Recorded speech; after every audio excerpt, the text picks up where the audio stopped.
दोस्तों स्टडी 91 के online platform में आप सभी का बहुत बहुत स्वागत है। दोस्तों आज आप सभी के समक्ष इंडियन ज्योग्राफी के अगले लेक्चर को लेकर हाजिर हूं और आज हमारा 374 नंबर का लेक्चर है। ठीक है, 374 नंबर का लेक्चर है। अगर देखा जाए ध्यान से तो आज हमारा ज्योग्राफी का 44 नंबर का लेक्चर है, क्योंकि 331 नंबर से हम लोगों ने ज्योग्राफी पढ़ना शुरू किया था। ठीक है, और 44वें लेक्चर पे आ चुके हैं। आज की क्लास अगर आप देखते हैं तो पूरे 11,220 सवाल दोस्तों आपके तैयार हो जाएंगे। देखिए ये टॉपिक बड़ा इंपॉर्टेंट चल रहा है। हम लोग चर्चा कर रहे हैं भारत की मृदा के बारे में और आज इसका दूसरा पार्ट है। आज हम किन मृदाओं के बारे में पढ़ने वाले हैं? तो आज हम पढ़ेंगे जैसे पिछली क्लास में हमने आपको पढ़ाया जलोढ़ मिट्टी के बारे में, जलोढ़ जिसे हम दोमट मिट्टी भी कहते हैं, और उसके अलावा काली मिट्टी के बारे में पढ़े थे। थोड़े बहुत सवाल हमने लाल मिट्टी से भी कराया था। ठीक है, तो वहां आपने 3 मिट्टी के बारे में पढ़ा और यहाँ आज लैटराइट मिट्टी, पर्वतीय मिट्टी और मरुस्थलीय मिट्टी से कैसे कैसे सवाल बनते हैं परीक्षा में, उन सभी सवालों पर आज हम परिचर्चा करेंगे। ठीक है, तो आइए देखते हैं। बहुत कुछ यहाँ सीखने समझने को मिलेगा।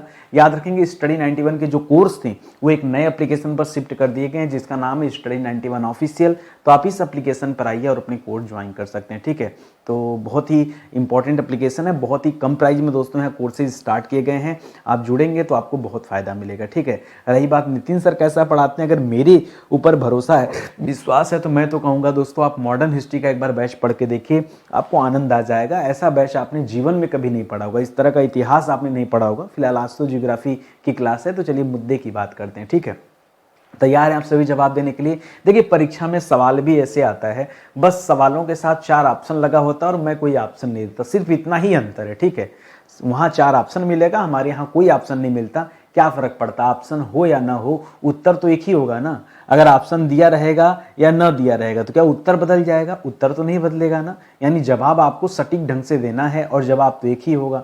तो सवाल क्या है, पढ़िए। कह रहा है चाय की खेती के लिए सबसे उपयुक्त मिट्टी कौन सी होती? ठीक है, अगर चाय की खेती ऐसे गंगा जमुना के मैदानी क्षेत्रों में होती तो आपके और हमारे यहाँ भी चाय के बागान देखने को मिलते, जबकि नहीं मिलते देखने को। क्यों? क्योंकि इस मिट्टी में चाय की खेती नहीं हो सकती। ठीक है, तो किस मिट्टी में होती भैया? ये लैटराइट मिट्टी में होती। किस मिट्टी में चाय की खेती होती है? तो आपका जवाब क्या होगा, याद रखिएगा, लैटेराइट मिट्टी। ठीक है, लैटेराइट मिट्टी जो होती दोस्तों, इसमें चाय की खेती अच्छी हो पाती, इसे आप याद रखेंगे। केवल चाय के लिए पूछ रहा दोस्तों, क्यों अच्छी हो पाती दोस्तों इसी मिट्टी में? क्यों? क्योंकि ये जो लैटराइट मिट्टी होती है ना, इसमें ह्यूमस और कार्बनिक पदार्थों की अधिकता पाई जाती है। क्या पाई जाती है? ह्यूमस प्लस कार्बनिक पदार्थों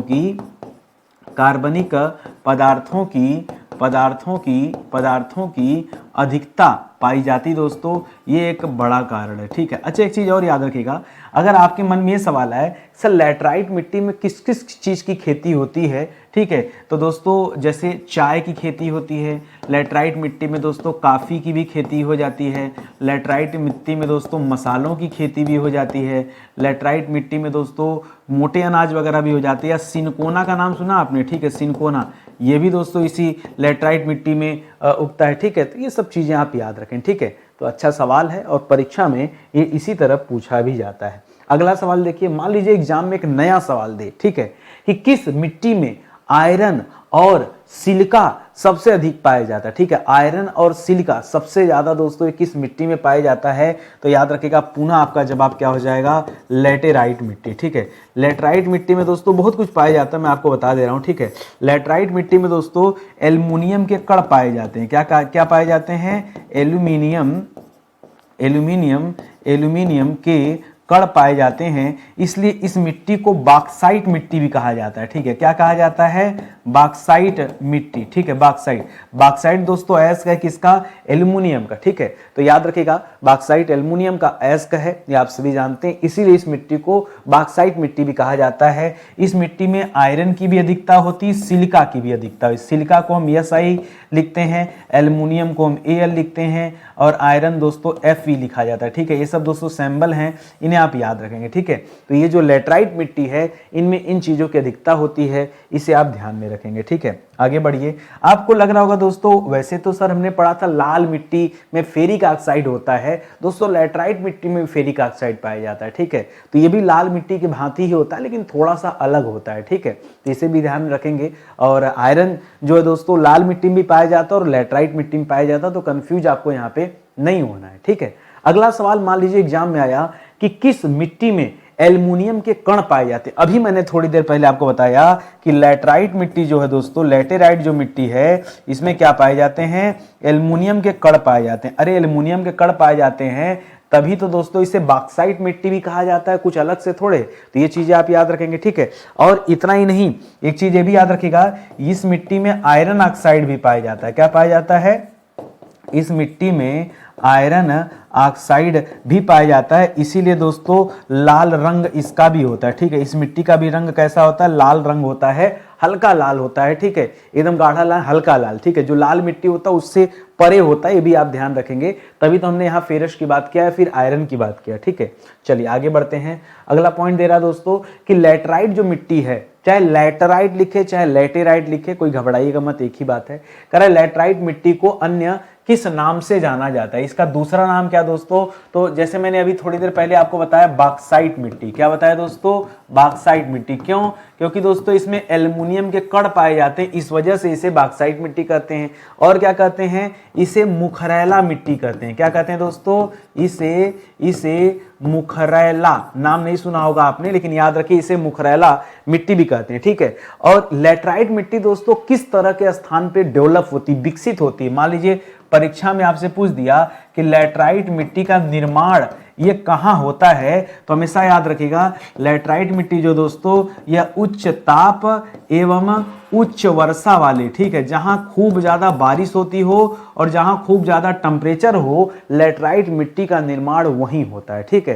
पूरे भारत में जहां जहां खूब वर्षा वाला क्षेत्र है। अच्छा, इसीलिए सर पूर्वोत्तर भारत में जो है चाय वाय की खेती ज्यादा देखने को मिलती है, क्योंकि वहां पे लैटराइट मिट्टी है। क्यों, बारिश भी खूब ज्यादा होती है। तो दोस्तों एक बड़ा कारण आप ये भी याद रखेंगे, ठीक है। अगले सवाल पर आइए। अगला सवाल दे रहा है कि लैटराइट मिट्टी सबसे अधिक कहां पाई जाती है। देखिए अगर ये लिखा कहां पाई जाती है तो इसके कई जवाब हो सकते हैं, ठीक है।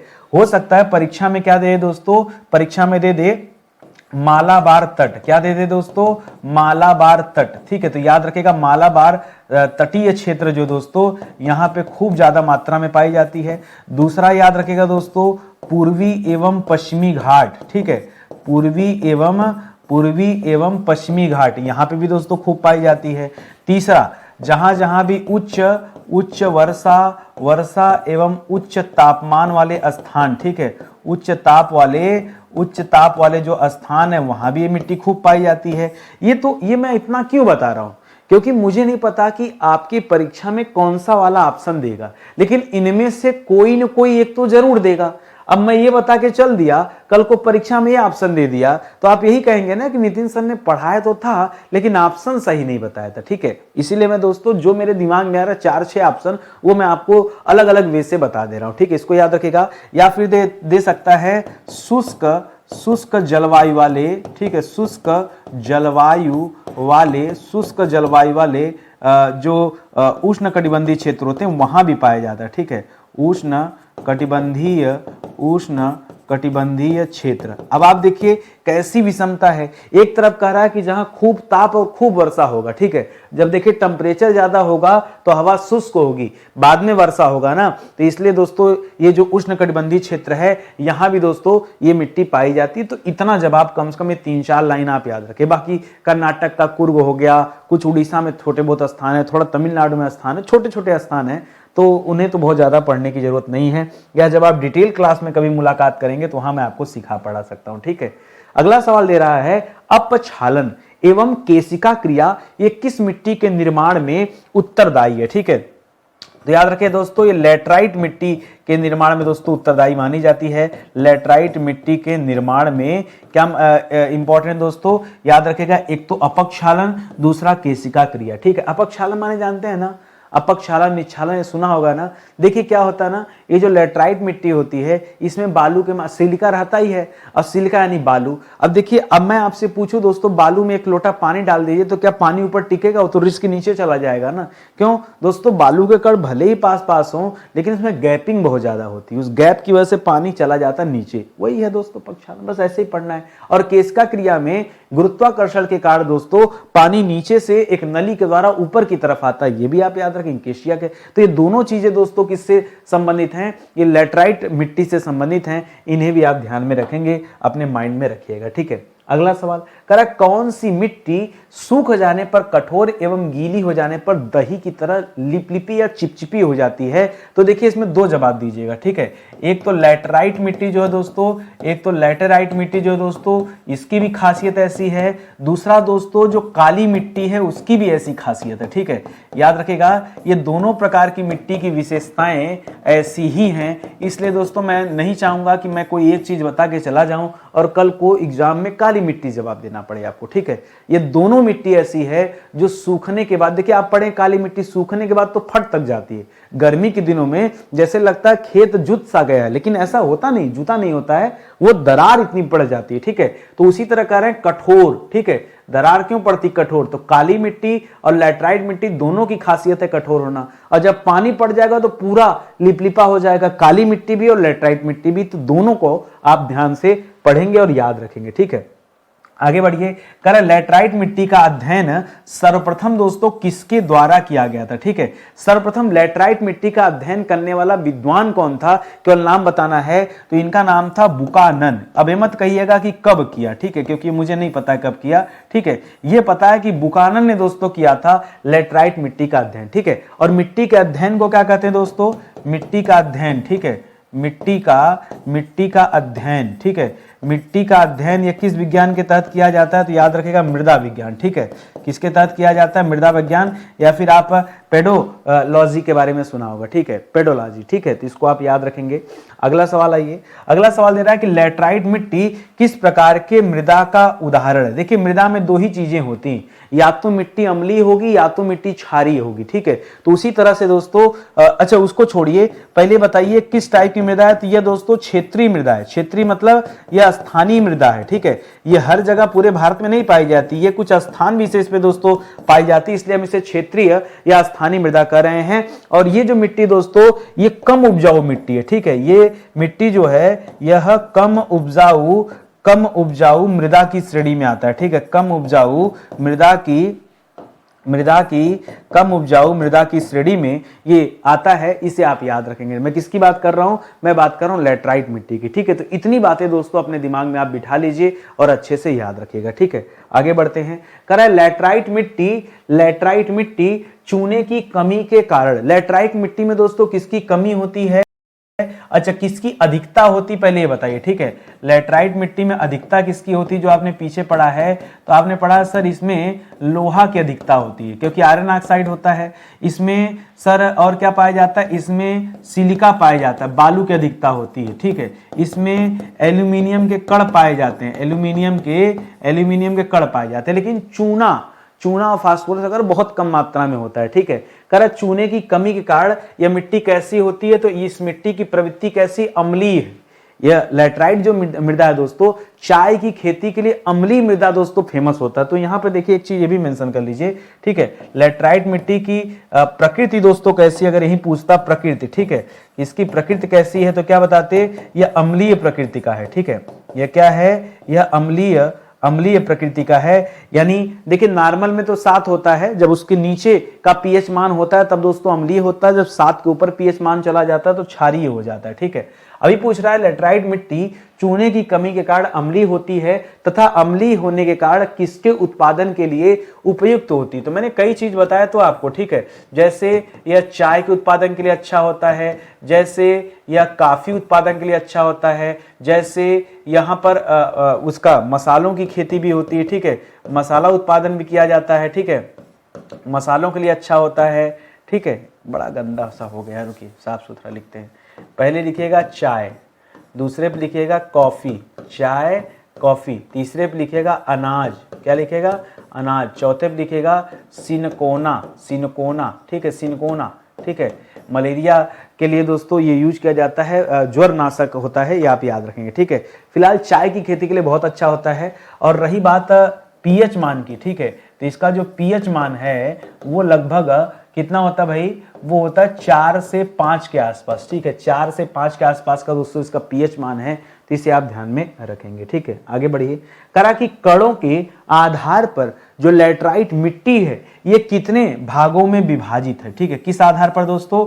कणों के आधार पर। ठीक है, कणों के आधार पर जो लैटराइट मिट्टी है इसको कितने भागों में बांटा गया? तो याद रखिएगा 2 भागों में बांटा गया। कितने भागों में बांटा गया है? इसे 2 भागों में बांटा गया, 2 क्या 3 भागों में बांटा गया है। एक तो हाँ ठीक है, 3 भागों में बांटा गया। तो एक याद रखिएगा भूजलीय, भूजलीय, भूजलीय लैटराइट मिट्टी। ठीक है, भूजलीय लैटेराइट मिट्टी। दूसरा याद रखिएगा श्वेत लैटराइट मिट्टी। ठीक है, श्वेत, श्वेत नाम सुना या नहीं? ठीक है, और तीसरा नाम हो सकता ना सुना तो भूजलीय याद रखिए, श्वेत याद रखिए। और क्योंकि यह इसमें आयरन ऑक्साइड भी पाया जाता है तो लाल वाले से मिलता जुलता है, लेकिन ये गहरी लाल में रखेंगे। ठीक है, गहरी लाल। ठीक है, गहरी लाल, लाल लैटराइट। इसी तरह थोड़ा थोड़ा एक कालापन आ जाता है इसमें। ठीक है, एकदम लाल ना होकर के इतना ज्यादा डार्क हो जाता है कि उससे भिन्न हो जाता है। तो ये 3 तरह का होता है। क्या क्या होता है? एक भूजलीय होता है, एक श्वेत होता है और एक गहरा लाल होता है। ठीक है, अब देखिए एक तरफ दे रहा श्वेत, श्वेत इसलिए इसमें कण पाए जाते हैं जो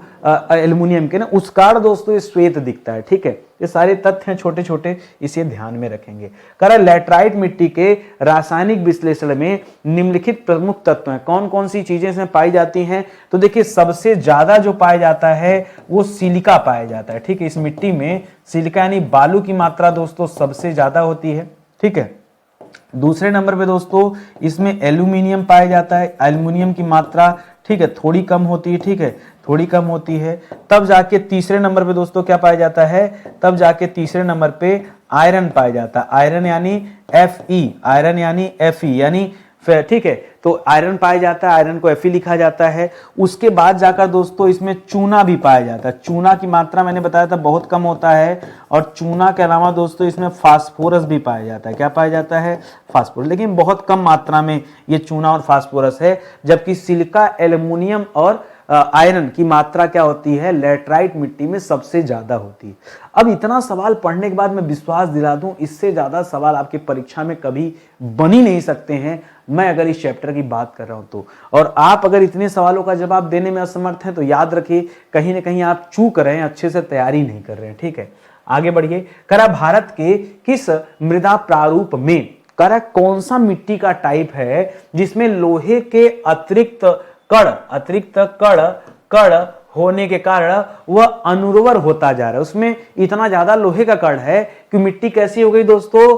अनउर्वर हो गई, यानी अब उपजाऊ नहीं रही। तो ये मैं किसकी बात कर रहा हूं दोस्तों? याद रखिएगा मैं बात कर रहा हूं लैटराइट मिट्टी की। ठीक है, जो लैटराइट मिट्टी दोस्तों इसमें इतना ज्यादा लोहे का कण हो गया कि मिट्टी क्या हो गई दोस्तों? आपने पीछे पढ़ा था अनुपजाऊ हो गई। क्या हो गई? अनुपजाऊ। ठीक है, अनुपजाऊ हो गई। ठीक है, ये तो आपने पीछे भी पढ़ा है। ठीक है, तो इसको आप याद रखिए एक लाइन में। आगे बढ़िए, अगले सवाल पर आइए। अगला सवाल दे रहा है कि पर्वतीय मिट्टी जो दोस्तों ये कहां पाई जाती है? जिस तरह से लैटराइट मिट्टी आपने कहा मालाबार में पाई जाती है, पूर्वी पश्चिमी घाट में पाई जाती है। ठीक है, जहां पे सबसे ज्यादा तापमान और वर्षा वाला स्थान होता है वहां पाई जाती है। शुष्क उष्णकटिबंधीय जलवायु वाले जो क्षेत्र होते हैं वहां पाई जाती है। कर्नाटक के कुर्ग वगैरह में पाई जाती है। तो इस तरह से पूछ रहा पर्वतीय मिट्टी कहां पाई जाती है? तो पर्वतीय मिट्टी गंगा जमुना के मैदान में नहीं पाई जाती है। अरे सिंपल सा लिख रहा है कि पर्वतीय मिट्टी, तो पर्वतीय मिट्टी पर्वतों पर पाई जाती है। कहां पाई जाती है बताइए? पर्वतीय मिट्टी कहां होगी? सिंपल सी बात है भैया, पर्वतीय मिट्टी पर्वतों पर पाई जाती है, लेकिन पर्वतों पर कहां? ये भी तो सवाल बन सकता है।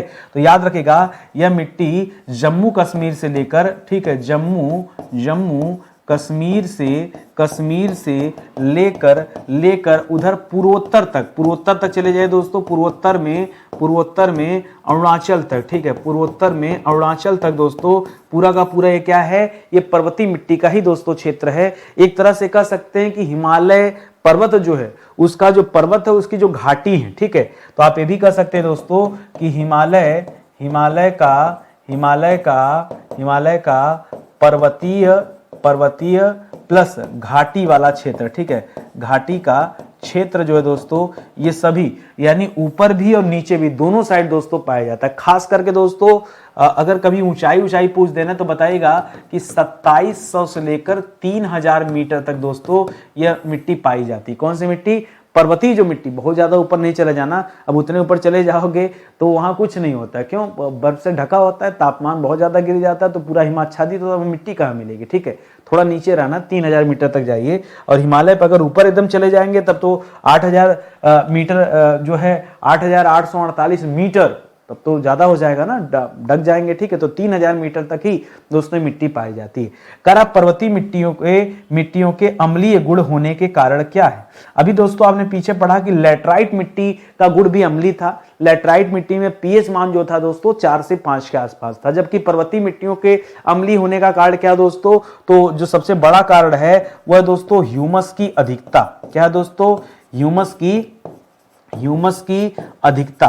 देखिए, जब पर्वतों पर दोस्तों ढेर सारे वृक्ष हैं, वो कभी न कभी दोस्तों दबते रहते हैं, दबकर मिट्टी के नीचे आ जाते हैं। इस तरह से उसमें कार्बनिक पदार्थों की मात्रा बढ़ जाती है और तभी दोस्तों ह्यूमस भी बढ़ जाता है। ठीक है, तो ये दोस्तों सबसे बड़ा कारण है। ठीक है, और अब दोस्तों अगर इसकी अधिकता की बात करा तो हो सकता है पर्वतीय मिट्टियों में कमी की बात भी कर ले आपसे। ठीक है, कभी पूछ दे तो याद रखेगा इस मिट्टी में पोटेशियम की कमी होती है। ठीक है, सबसे बड़ी चीज है। ठीक है, इसमें 2-3 चीजों की याद रखेंगे। एक तो पोटेशियम की कमी होती है, इसमें चूना की कमी होती है, जबकि लैटराइट मिट्टी में चूने की मात्रा ज्यादा था इसलिए अम्लीयता ज्यादा थी, लेकिन पर्वतीय मिट्टी में चूने की मात्रा क्या होती? कम होती। ठीक है, और फास्फोरस भी कम होता है। ठीक है, फास्फोरस भी कम होता है, तो थोड़ा थोड़ा दोस्तों परिवर्तन देखने को मिलता है। लैटराइट मिट्टी से अगर सब कुछ सेम रहेगा तो भाई इसे भी लैटराइट मिट्टी ना बोल देते, क्या जरूरत है नया करने का?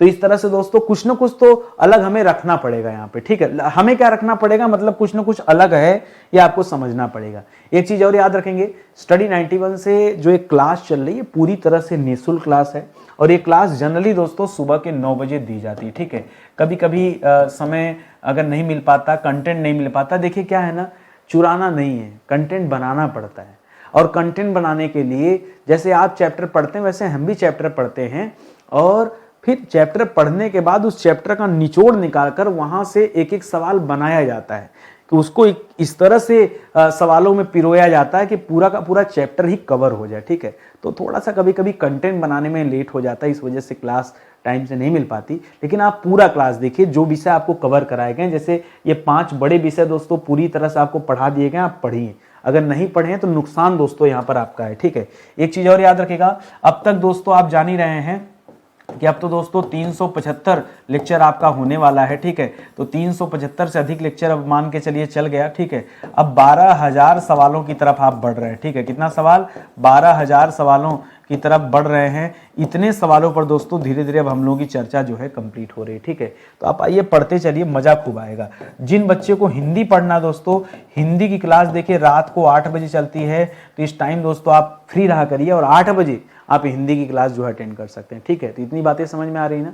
चलिए आगे बढ़ते हैं, अगले सवाल पर आते हैं। ठीक है, अगला सवाल क्या दे रहा दोस्तों? करा पर्वतीय मिट्टी को कितने उपवर्ग में विभाजित किया जा सकता है? पीछे हमने लैटराइट मिट्टी को 3 भागों में मोटी मोटा विभाजित किया था, एक भूजली लैटराइट मिट्टी, एक श्वेत लैटराइट मिट्टी और एक गहरा लाल जो हमने अलग से कर दिया था। ये 3 भागों में बांटा था, लेकिन जब यहां पढ़ेंगे दोस्तों तो यहां ज्यादा विभाजन है।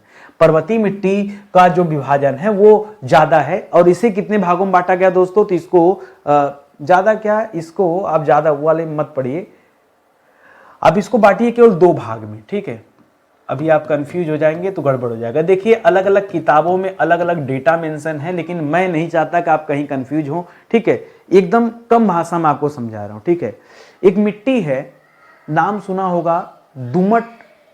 दुमट का नाम सुना? दोमट नहीं। देखिए एक जलोढ़ मिट्टी आप पढ़ते हैं। ठीक है, एक मिट्टी आप जलोढ़ पढ़ते हैं, जलोढ़ को ही हम दोमट मिट्टी कहते हैं, लेकिन ये जलोढ़ जो है दोस्तों ये गंगा यमुना के मैदानी क्षेत्रों में पाई जाती है। ठीक है, ये गंगा यमुना का जो मैदानी क्षेत्र है ये दोस्तों यहाँ पाई जाती है। मैं उसकी बात नहीं कर रहा हूं, मैं दुमट पाडलोज की बात कर रहा हूं। मैं किसकी बात कर रहा हूं? मैं बात कर रहा हूं दुमट पाडलोज।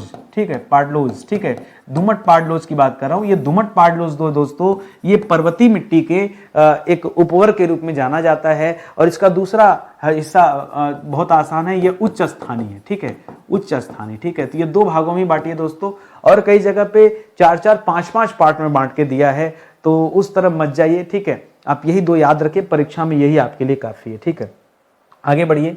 करा पहाड़ी ढालों पर विकसित होने के कारण, जैसा कि हमने बताया दोस्तों कि जो पहाड़ी मिट्टी है, ठीक है, ये कितनी ऊंचाई तक पाया जाता है दोस्तों, तो 2700 से 3000 ना, 2700 2800 से 3000 मीटर तक ही दोस्तों विकसित है। और इसमें दोस्तों पर्वत भी आता है और इसमें घाटी भी आता है, ठीक है। तो पर्वत से लेकर घाटी तक विस्तार है। तो जब ऊंचाई से ऐसे नीचे आएंगे तो ढाल तो मिलेगा बीच में। तो कह रहा पहाड़ी ढालों पर मिट्टी विकसित होती है और कारण इस पर्वतीय मिट्टी में किस प्रकार की कृषि हो सकती, कैसी दोस्तों खेती यहाँ पे की जाती। देखिए यहाँ पर दोस्तों चाय के बागान देखने को मिलते हैं, कहवा के बागान देखने को मिलते हैं, मसालों की खेती देखने को मिलती है, फलों की खेती देखने को मिलती है, ठीक है, फलों की खेती, जी हाँ, ठीक है। तो ये सब खेती दोस्तों तो यहाँ भी होती है। हालांकि देखिए चाय की खेती के लिए मिट्टी का अम्लीय होना जरूरी है और लेटराइट मिट्टी भी अम्लीय होता है तो पर्वतीय मिट्टी भी अम्लीय होता है, ठीक है। इसलिए चाय की खेती इन दोनों जगह पे होती है। हालांकि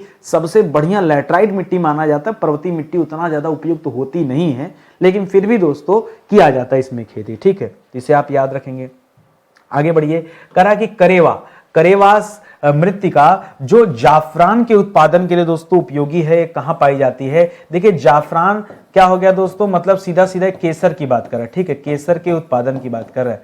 और जब केसर की बात आए तो आप एक लाइन बताइए, ठीक है, केसर का उत्पादन पूरे भारत में कहां होता है, सिर्फ और सिर्फ जम्मू कश्मीर में ही दोस्तों केसर का उत्पादन होता है। तो ये जो करेवास मिट्टी है दोस्तों, ये कहां पाई जाएगी, ये उसी जम्मू कश्मीर पाई जाएगी। हो सकता है जम्मू कश्मीर ऑप्शन न दे तो दोस्तों क्या देगा ऑप्शन में देगा कश्मीर हिमालय, क्या देगा, कश्मीर हिमालय, ठीक है। अब देखिए एग्जामिनर के ऊपर है भाई, ठीक है। अब एग्जामिनर अगर इन दोनों को छोड़कर कोई तीसरा ऑप्शन बना लेगा तो देखिए मेरा दोष न दीजिएगा, आप एग्जामिनर के भावनाओं को समझिएगा और उस आधार पर उत्तर दीजिएगा। वो उत्तर आपका इसी के इर्द गिर्द रहेगा, ये अपने दिमाग में सेट रखिए। देखिए जरूरी नहीं कि हमारा उनका ऑप्शन मैच करे, जरूरी नहीं है, लेकिन ऐसा भी नहीं कि मिसमैच करेगा, ठीक है। उनका जो ऑप्शन होगा वो हमारे ऑप्शन के इर्द गिर्द ही घूमता नजर आएगा, या तो सेम हो सकता है या उनकी बातें थोड़ी सी जो है उलट पलट के हो सकती, प्रेजेंट हो सकती, बस इतना ही होगा, इससे ज्यादा कुछ नहीं होने वाला, ठीक है। आगे बढ़िए। करा कौन सी मिट्टी नवीन और अविकसित मिट्टी है, क्या करा दोस्तों, करा वह कौन सी मिट्टी है जो एक तो नई है, दूसरी क्या है, अविकसित है, ठीक है। तो ये पर्वतीय मिट्टी के बारे में बता रहा दोस्तों, पर्वतीय मिट्टी अभी पूरी तरह से विकसित नहीं है, ठीक है, पर्वतीय मिट्टी, ठीक है। और पर्वतीय मिट्टी का निर्माण कहां होता है दोस्तों, इसका निर्माण कहां होता है, इसका निर्माण होता है पर्वतीय ढालों पर। कहां होता है दोस्तों, पर्वतीय ढालों पर, ठीक है। जो ढलान होता है वहां से चट्टानें टूट टूट कर, छोटे छोटे खंडों में टूट टूट कर ये क्या करती, मिट्टी का निर्माण करती रहती हैं। तो ये तथ्य आप याद रखेंगे, ठीक है। करा पर्वतीय मिट्टी कहां से लेकर कहां तक फैला हुआ है, तो पहले ही बता दिया ना, पर्वतीय मिट्टी दोस्तों ये कश्मीर से लेकर कहां तक दोस्तों, पूर्वोत्तर भारत तक, ठीक है, कश्मीर से लेकर पूर्वोत्तर भारत तक दोस्तों फैला हुआ है, या कह सकते हैं कि जो पूरा का पूरा हिमालय है, ठीक है, हिमालय है वो पूरे हिमालय पर फैला हुआ है। हिमालय का पर्वतीय क्षेत्र और घाटी दोनों जगह दोस्तों फैला हुआ है, यह भी आपने पढ़ लिया है। आगे बढ़िए। करा किस मिट्टी में पोटास हो गया, ध्यान से पढ़िए, पोटास हो गया, चूना हो गया और फास्फोरस, करा इसका अभाव पाया जाता है। अभाव क्या मैंने बताया तो इसमें कमी पाया जाता है, पर जीवाश्म ज्यादा पाया जाता है ना। जीवाश्म को ही मैंने कहा था ह्यूमस, ठीक है, जीवांश को क्या कहा था, जीवांश नहीं होता, जीवाश्म होता है। क्या होता है, जीवाश्म, ठीक है। जीवाश्म मतलब क्या होता है दोस्तों, जीवाश्म मतलब होता है ह्यूमस। क्या होता है, ह्यूमस। इसमें ह्यूमस की अधिकता होती है। और ये किस मिट्टी में मैंने बताया था, ये मैंने पर्वतीय मिट्टी में बताया था, पीछे भी आपको बताया था, ठीक है, कि पर्वतीय मिट्टी में दोस्तों ह्यूमस तो ज्यादा होता है, लेकिन पोटास, चूना और फास्फोरस इन तीनों चीजों की क्या होती है दोस्तों, पोटास की जगह मैंने पोटेशियम लिखा था, अगर आपको याद हो मैंने पोटास की जगह पोटेशियम लिखा था, ठीक है। तो पोटास पोटेशियम इसको याद रखिए, ठीक है। इनकी दोस्तों कमी होती पर्वतीय मिट्टी में, इसको आप ध्यान में रखेंगे, ठीक है। आगे बढ़िए। करा किस मिट्टी में सेब, नाशपाती, आलूचा, दोस्तों अगर आपको जानकारी हो तो सेब नाशपाती क्या है, फल है, और आपको पता दोस्तों कि फलों का उत्पादन ये किस मिट्टी में होता है दोस्तों, तो पर्वतीय मिट्टी में ही होता है, ठीक है। पर्वतीय मिट्टी में दोस्तों फलों का उत्पादन भी होता है। मैंने आपको बताया था पर्वतीय मिट्टी में चाय भी उगती है, पर्वतीय मिट्टी में दोस्तों कहवा की खेती होती है, पर्वतीय मिट्टी में दोस्तों मसाले भी उगाए जाते हैं, और पर्वतीय मिट्टी में दोस्तों फलों को भी उगाया जाता है, जिसमें यहाँ पर फल के बारे में दोस्तों आपसे पूछ लिया तो सेब, नाशपाती या किसी भी इस तरह के फल के बारे में पूछे तो आप पहले से ही अलर्ट रह के जवाब दीजिएगा। करा राजस्थान हो गया, हरियाणा हो गया, उसके जो दक्षिणी पश्चिमी भाग हैं, ठीक है, इसमें कौन सी मिट्टी पाई जाती है? अच्छा, अगर राजस्थान के आप पश्चिम में चले जाइए तो आपको मरुस्थल के अलावा कुछ दिखेगा? थार का मरुस्थल तो नहीं दिखेगा ना, और वो हरियाणा वाले बेल्ट को भी पूरा प्रभावित किया हुआ है। इसलिए दोस्तों यहाँ पर मरुस्थलीय मिट्टी पाई जाती है। क्या पाई जाती है? यहाँ पर मरुस्थलीय मिट्टी पाई जाती है, ठीक है। और वैसी भी दोस्तों ये थार का मरुस्थल यहाँ पर है, ठीक है। क्या दोस्तों? थार का मरुस्थल है। ऐसा नहीं कि मरुस्थल में खेती होती नहीं होती है, ठीक है। कुछ पेड़ ऐसे होते हैं जो खास करके मरुस्थल क्षेत्रों में ही पाए जाते हैं, ठीक है। कौन से? ऐसे खजूर वगैरह हो गया। लेकिन उसके अलावा दोस्तों वहां मरुस्थली मिट्टी भी पाई जाती है, ठीक है, जिसमें नागफनी वगैरह ये सब पाए जाते हैं, ठीक है। करा चट्टानों के यांत्रिक अपरदन से, यांत्रिक अपरदन मतलब क्या हो गया दोस्तों? ताप के कारण, ताप दाब वर्षा, ठीक है, ताप दाब वर्षा या किसी मानवीय हस्तक्षेप के कारण चट्टानें टूटती फूटती रहती हैं। और वो बालू के रूप में दोस्तों कौन सी मिट्टी निर्मित करती हैं? तो यहां याद रखेंगे मरुस्थलीय मिट्टी का निर्माण करती हैं। किसका निर्माण करती हैं? मरुस्थलीय मिट्टी का निर्माण करती हैं। तो आपको समझ में आ रहा है ना? देखिए, उन्हीं से कटकर ही दोस्तों इनका निर्माण होना है, मिट्टियों का निर्माण होना है। जहां बालू बनेगा, ठीक, कंकड़ पत्थर और छोटा छोटा होगा, उसके टुकड़े टुकड़े होंगे, उसी से बनता जाएगा, ठीक है। और ये हजारों लाखों वर्ष में होता है, इसलिए हम इसे भांप नहीं पाते हैं, ठीक है। कह शुष्क जलवायु।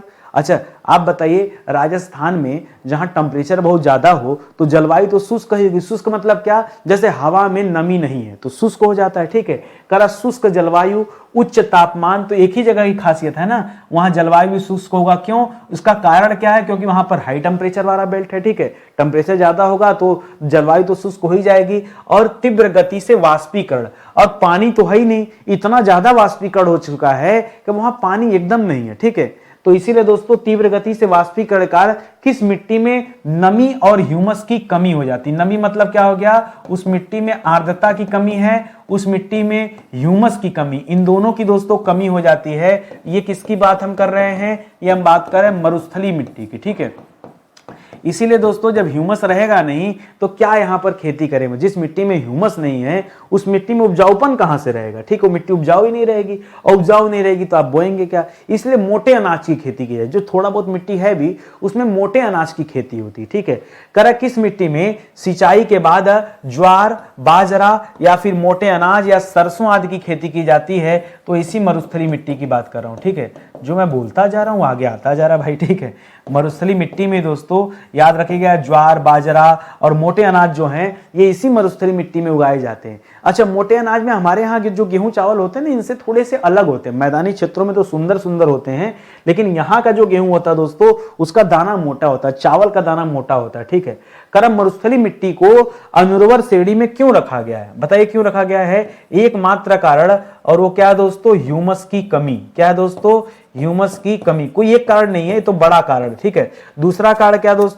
मिट्टी में नमी, मिट्टी में जल की कम मात्रा, जल की कम मात्रा, नमी ही नहीं है, एकदम कम है, ठीक है। तो दोस्तों इसीलिए मिट्टी क्या हो गया? पूरी तरह से अनुर्वर हो गया, ठीक है। या आप कह सकते हैं जैव पदार्थों की जब ह्यूमस नहीं है तो जैव पदार्थ कहां से होंगे जी? ठीक है, जैव पदार्थों की कमी या कार्बनिक पदार्थों की कमी, ठीक है। समझ में आ रहा है ना? इसी कारण दोस्तों ये जो मरुस्थलीय मिट्टी है ये पूरी तरह से अनुपजाऊ है, अनुर्वर है, ये आप ध्यान में रखेंगे, ठीक है। आगे बढ़िए। करा इंदिरा गांधी नहर। इंदिरा गांधी नहर दोस्तों कहां से निकली है? ये हरिके बैराज से निकाली गई। कहां से निकाली गई है?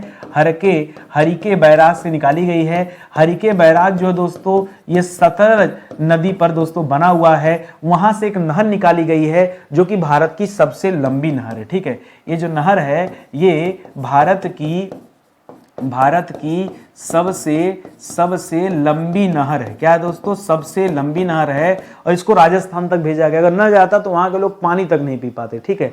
तो कह रहा है इंदिरा गांधी नहर से सर्वाधिक लाभान्वित मिट्टी कौन सी है? वहां के लोग पानी भी पीते हैं, उसी से सिंचाई वगैरह भी होता है। तो याद रखेगा ये मरुस्थलीय मिट्टी तक जो पानी पहुंचता है वो भगवान नहीं पहुंचाते हैं, वो ये नहर पहुंचाता है। और ये नहर दोस्तों खास करके कहां तक गया हुआ दोस्तों? तो आपने राजस्थान में एक जगह का नाम सुना होगा, हनुमानगढ़, ठीक है। हनुमानगढ़ का नाम याद रखिए। और उधर पश्चिम साइड में एक स्थान पड़ेगा गंगानगर, ठीक है। गंगानगर, इन दोनों का नाम याद रखें। वहां पर दोस्तों खूब सिंचाई दोस्तों इस नहर के माध्यम से होता है। कह रहा जो पश्चिमी राजस्थान है, पश्चिमी राजस्थान को हम पूरी तरह से ये मानते हैं कि यहां पर थार का मरुस्थल है। क्या दोस्तों, यहां पर थार का मरुस्थल है। और आपसे पूछ रहा है थार के मरुस्थल की मिट्टियों में किसकी मात्रा ज्यादा होती, कम नहीं पूछा है, ज्यादा पूछा है कि क्या ज्यादा पाया जाता है। तो देखिए इसमें कैल्शियम की मात्रा ज्यादा होती है। क्या होती है, कैल्शियम की मात्रा ज्यादा होती है, प्लस सीसे की मात्रा ज्यादा होती है, सीसे की मात्रा, तभी तो दोस्तों बालू चमकता है। हाँ, तो कैल्शियम और सीसा दोस्तों ये राजस्थान की बलुई मिट्टी में, मरुस्थली मिट्टी में बहुत ज्यादा पाया जाता है, ये आप याद रखेंगे। ठीक है, कह रहा है मरुस्थली मिट्टी का विकास कितने क्षेत्रफल में हुआ है। ठीक है, कितने क्षेत्रफल, पूरे भारत के कितने क्षेत्रफल में, तो अगर किलोमीटर की बात करेंगे तो लगभग 1,44,000 याद रखेंगे वर्ग किलोमीटर। ठीक है, 1,40,000 रखो। ठीक है, राउंड फिगर 1,40,000 वर्ग किलोमीटर। और यहां मैं लगभग लिख दे रहा हूं ताकि कोई बच्चा 1,000-2,000 किलोमीटर के लिए हमसे तलवार लेकर लड़ाई करने ना आ जाए। ठीक है, और अगर परसेंटेज में बात करेगा तो याद रखेगा 4.32%। ठीक है, पूरे भारत का क्षेत्रफल जितना है उसके लगभग 4-4.5% पर दोस्तों ये मरुस्थली मिट्टी का विकास हुआ है। ये लाइन आप ध्यान में रखेंगे। ठीक है, तो इस तरह से आप ये भी पढ़ लिए और इसी तरह से आज का एक क्लास भी समाप्त हो गया। देखिए मन से पढ़ेंगे ना तो कब क्लास समाप्त हो जाएगा ये पता आपको नहीं चलेगा। ठीक है, मैं रोज 30 सवाल ऐसे लेकर आता हूं और आज हमारा कोई पहला दिन नहीं है, आपका हो सकता है पहला दिन हो। ठीक है, आप पीछे के वीडियो जाकर देखिए, बहुत आनंद पूर्वक तरीके से मैंने पढ़ाया है, एक एक टॉपिक कंप्लीट किया, कुछ भी बचा नहीं है। अब सिर्फ आपके पढ़ने की देरी है। और यहाँ पर बहुत सारे अलग अलग विषय के लिए हमने फाउंडेशन कोर्स भी तैयार किया। देखिए फाउंडेशन कोर्स मैंने क्यों बनाया, मेरा अपना ऐसा मानना है, मैं चाहता हूं कि किसी भी बच्चे को कोई भी विषय सिर्फ एक बार पढ़ना चाहिए। अलग अलग परीक्षा के लिए बार बार विषय पढ़ना ठीक नहीं है। देखिए बार बार वो रिवीजन करें, बार बार पढ़ना ये कहां ठीक है भाई। आप हर 6 महीने पे इतिहास, भूगोल, संविधान की किताब लेकर बैठ जाते हैं कि अब पढ़ना है। अरे पढ़ा नहीं जाता है, पढ़ा एक बार जाता है, रिवीजन बार बार किया जाता है। जब तक आप ये आदत अपने अंदर नहीं विकसित करेंगे आपका सिलेक्शन तो नहीं होगा। आपको चाहे अच्छा लगे चाहे बुरा लगे, मेरी बातें चाहे जैसी लगे, लेकिन यही सत्य है। आप आइए एक मौका दीजिए, स्टडी 91 को पढ़िए, एक बार विषय को पढ़िए तो लगेगा कि हाँ कितने डिटेल में पढ़ा जा सकता है और पढ़ाई की क्वालिटी कैसी होनी चाहिए। और सिंपल सी बात है, जो इंसान मुफ्त में इतना अच्छा कंटेंट दे सकता है, हम अपने पेड क्लास में कितना मेहनत करते हैं ना, ये आप सोच नहीं सकते। आप तब सोच पाएंगे, समझ पाएंगे जब आप एक बार कोर्स ज्वाइन करेंगे। आप पढ़ के तो देखिए कितना बढ़िया तरीके से दोस्तों आपको पढ़ाया गया। ठीक है, तो चलिए आज का सेशन यहीं समाप्त होता है। मिलते हैं दोस्तों अगले लेक्चर में, तब तक के लिए बहुत बहुत धन्यवाद आप सभी का। जय हिंद, जय Bharat, thank you so much.